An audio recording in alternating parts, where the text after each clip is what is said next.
नमस्कार शेतकरी मित्रांनो, मी ज्ञानेश्वर चिकणे। आज आहे 14 नोव्हेंबर 2024।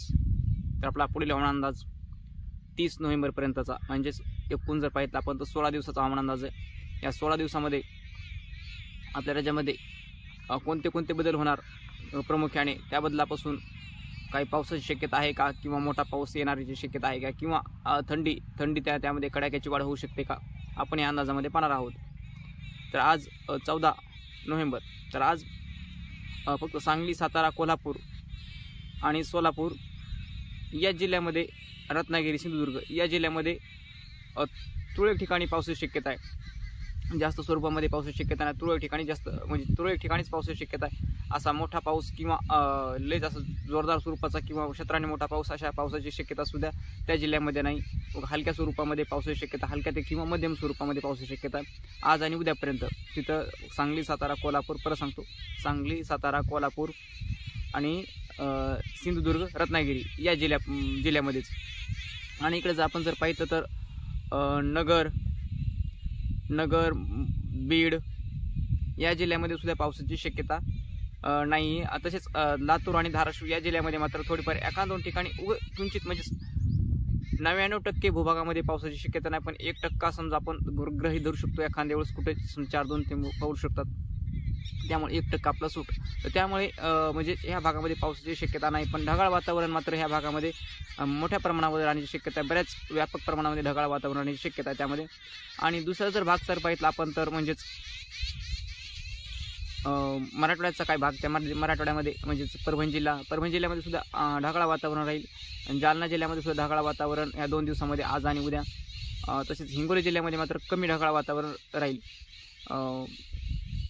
पुढे अजून नांदेड जिल्ह्यामध्ये सुद्धा ढगाळ वातावरण, पण नांदेड जिल्ह्यामध्ये सुद्धा कमी ढगाळ वातावरण, अंशतः ढगाळ वातावरण राहील। पण एकंदर जर पाहिलं आपण तर मराठवाड्यामध्ये पावसाची, मराठवाड्यामधील 2 जिल्हे वगळता पावसाची शक्यता नाही। आणि आपण तसा अंदाज दिलेला सुद्धा आपण 31 ऑक्टोबर रोजी अंदाज दिला होता की नोव्हेंबरमध्ये मोठा पाऊस नाही, क्षेत्राने सुद्धा मोठा नाही, आणि ज्या कमी भागामध्ये पाऊस पडणार तो सुद्धा असा मोठा पाऊस पडण्याची शक्यता नाही। त्याप्रमाणे आतापर्यंत समजा 14 तारीख झाली, 14 तारखेपर्यंत तरी तो म्हणजे मोठा पावसाची शक्यता तरी नाही। आणि पुढे सुद्धा वातावरण कोरडे राहणार आहे, त्यामध्ये नागपूर विभागामध्ये सुद्धा वातावरण कोरडे राहणार आहे। तसेच अमरावती विभागामध्ये सुद्धा वातावरण कोरडे राहील, आणि नाशिक विभागामध्ये सुद्धा वातावरण कोरडे राहील। तर एकंदर पाहिलं आपण त्या 2 दिवसामध्ये फक्त 5-6 जिल्ह्यामध्येच पावसाची शक्यता, तेही हलका ते मध्यम स्वरूपाच्या, जास्तीत जास्त, आणि ते सर्वदूर पाऊस नाही, हा तुरळक ठिकाणी पावसाची शक्यता आहे। आणि इकडे जर भागामध्ये पाहिलं आपण तर वातावरण फक्त ढगाळ, अंशतः ढगाळ वातावरण काय कमी जास्त प्रमाणामध्ये राहू शकते, पण पावसाची शक्यता नाही। हा जरा म्हणजे 15-16 तारखेपर्यंत, 16 तारखेच्या नंतर म्हणजे 16 तारखेपासून पुढे ते पण ढगाळ वातावरण सुद्धा कमी होईल।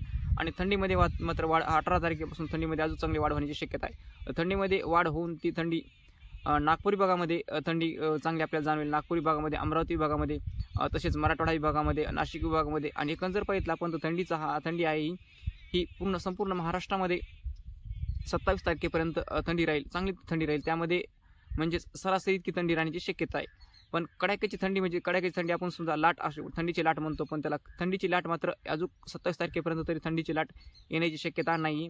पण थंडी मात्र चांगली थंडीमध्ये वाढ झालेली तुम्हाला दिसून येईल, थंडीसुद्धा थंडी वाढ झालेली दिसून येईल। पण कडाक्याची थंडीसुद्धा आपण याला म्हणू शकतो, पण थंडीची लाट आणि कडाक्याची थंडी ह्याच्यामध्ये फरक आहे। लाट जर असेल तर थंडीची लाट जर आपण म्हटलं तर त्याच्यामध्ये तापमान जे आहे ते 1 अंकी तापमान होऊ शकते, म्हणजेच 9 आपल्या भागामध्ये सरासरी 2 अंकी तापमान, 10 ते 15 पर्यंत म्हणजे तापमान असे संध्याकाळचे। पण तेच संध्याकाळचं सुद्धा 1 अंकी तापमान होते, आणि दिवसाचे तापमान जे आहे, दिवसाचे तापमान आहे 20 अंशापेक्षा कमी येते, त्याला आपण थंडीची लाट आपण म्हणू शकतो।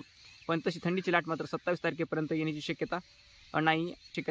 पण 27 तारखेच्या पुढे मात्र बदल होणार आहे त्यामध्ये आपल्या राज्यामध्ये। त्यामध्ये एक अजून 27 तारखेच्या पुढे एक लो प्रेशर येणार आहे, त्यामध्ये बंगालच्या खाडीतून तो लो प्रेशर निर्माण होऊन ते त्याच्यामध्ये ट्रॅक अजून निश्चित सांगू शकत नाहीत आपण, पण त्यामध्ये थंडीचा प्रभाव जो आहे त्यामध्ये 28 तारखेपासून थंडीचा प्रभाव थोडाफार कमी जाणवेल, म्हणजे तो दक्षिण महाराष्ट्राकडून कमी होईल। दक्षिण महाराष्ट्राकडून कमी होऊन थंडीचा प्रभाव तो आहे दक्षिण महाराष्ट्र, मराठवाडा, तसेच विदर्भामध्ये सुद्धा प्रभाव कमी होण्याची शक्यता आहे।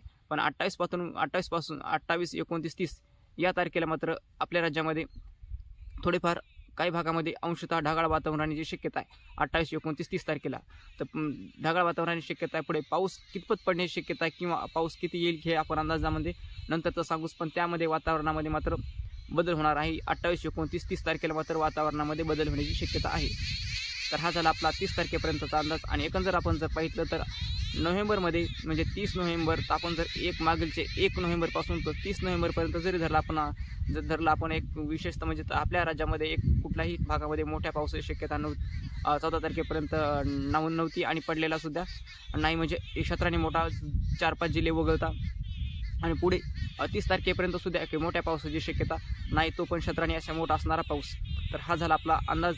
तर आपल्या चॅनलला तुम्ही सबस्क्राईब करायला विसरू नका, शेअर करायला विसरू नका, माऊली चिकणी हवामान अंदाज या यूट्यूब चॅनलला. धन्यवाद.